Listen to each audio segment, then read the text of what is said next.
You're missing out on a ton of information if you don't know what all this transit stuff means, okay? And I'm going to explain it to you in this video. This is a lot of numbers and information, so I'm going to simplify it real quick.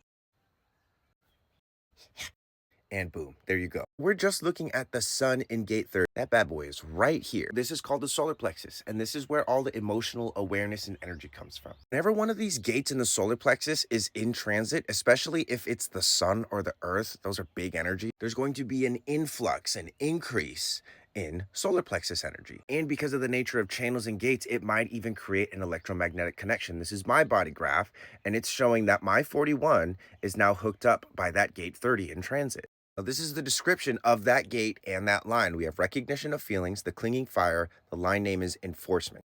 This is the exaltation and the detriment, which is not good and bad. It's just like this or that. And these are the polarities of manifestation. So we have the assertiveness to purge the inferior while accepting to lead the weak, the strength to eliminate negative feeling. And we have an inherent peacefulness that all too often will abide the presence of inferior forces, a lack of strength in eliminating negative feelings. And this is a classic thing that human design does, okay? Especially in these awareness centers. You've got nervousness, we've got fears over here, anxiety. So the negative feelings that are coming from the solar plexus are helping us to course correct. The same way that the fears are helping us figure out what's actually dangerous, and the anxiety is helping us to come to conclusions. We're supposed to use the moodiness or the fear or the anxiety or the negative feelings to either enforce the recognition of feelings and be like, yeah, these negative feelings, there's a source, and I'm going to work on that source, or to ignore them, be pacified and peaceful,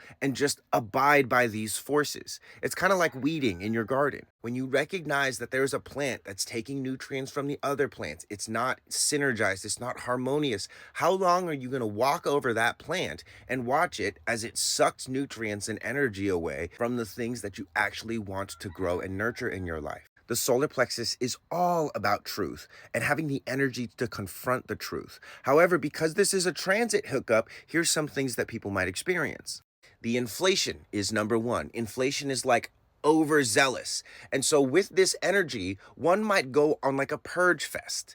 They might look at their garden, see the weed, and be like, you know what? Let's just destroy this entire garden. This is a transit energy. So the way that you're feeling about those weeds or that garden probably is not going to persist. Still remain loyal to your internal authority. If you have gate 41, then this solar plexus, in a way, is attempting to hijack your authority.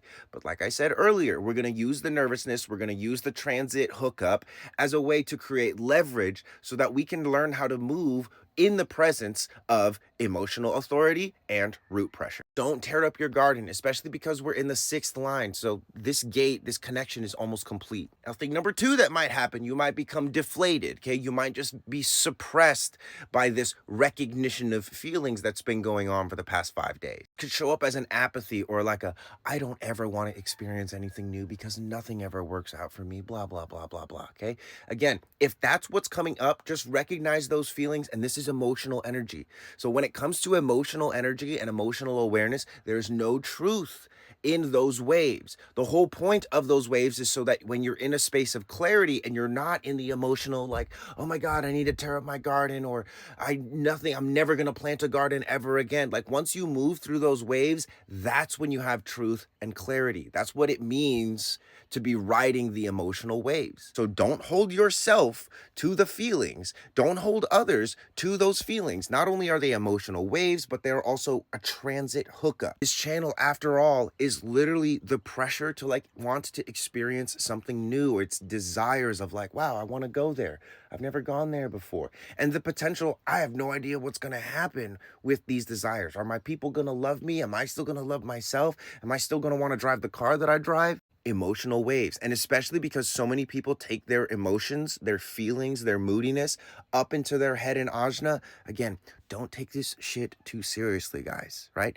Journal, cry, laugh, make experiences for yourself, write down your desires, but watch what happens when this sun goes into the next gate. Like I said at the beginning of this video, if you're paying attention to the transits, there's a lot of information that you're going to get. And if you have the app Neutrino Design specifically for your body graph and for your experience, like just scroll down a little bit And neutrino design will tell you, you might feel like you desire more things, especially in the material sense. People won't know exactly what they want. They will know that there is something they desire. These experiences often leave people disappointed when expectations aren't met. You can also click on and it'll bring you to this page where you can read again about the line descriptions. You can read about the gate descriptions down here. Now, if you found that helpful, do me a favor, follow me if you're not already following me, but just engage with the post, like it, share it, especially with some of your friends that are tweaking out on these emotions, because some people are genuinely going to think there's something wrong with them. Like with all this desire, with the clinging fire, with all these feelings, with all this energy going on, people are genuinely going to think there's something wrong with them. But it's like walking outside and getting rained on and not realizing that it's raining outside and being like, why am I wet? It's like, because it's raining. It's raining outside. So do me a favor, guys. Again, like, share, comment, just engage with the post. That's going to help us out a lot and it'll make it so that I can keep doing this. And of course, if you want to go deeper, check out the links in my bio. I do one-on-ones report. You can download this app. And I also have a membership that is going to completely destroy the way that you view human design and help you expedite your deconditioning process like you wouldn't believe. Peace.